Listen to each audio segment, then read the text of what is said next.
Welcome to the Balance Point. My name is Sultan, and in this series, we're going to go through a variety of different exercises. But before we go into the specifics, I want to use this particular video to go over some basic concepts on movement and muscle contraction.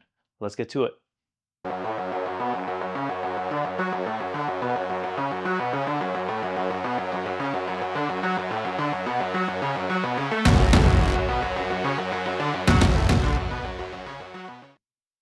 Now, to start things off, let's talk about muscle contractions. There are three fundamental ones that I'm going to go over today. The first is concentric. This is where the muscle is being engaged and the length of the muscle is shortening. As you can see, where I'm shortening my bicep. The second type is eccentric. Eccentric is the muscle is being engaged, however, unlike concentric where it's shortening, in eccentric it is lengthening. So when I hold the weight and I'm slowly going down, such as the negative, that is the eccentric phase. Finally, there's isometrics. And this is where the nervous system is stimulating the muscle to contract, however, there is no change in the length of the muscle. Now let's talk about the planes of motion. In layman's terms, it's just your body moving in space. We have three foundational directions we can move within. The first is the sagittal plane, the second is coronal plane, and finally the transverse plane. Now the sagittal plane is where we're very comfortable in.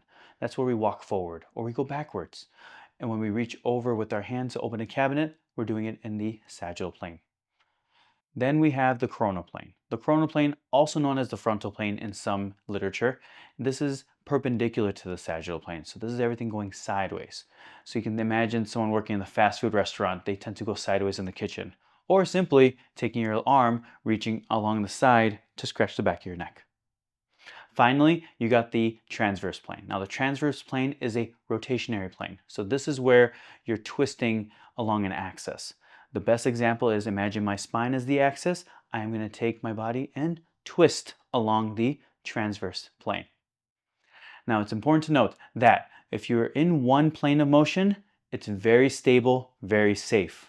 However, in functional tasks such as playing with the kids, working, or even just playing sports, you're gonna be working in multi-directional planes. And when this happens, that does lead to injury when not trained appropriately.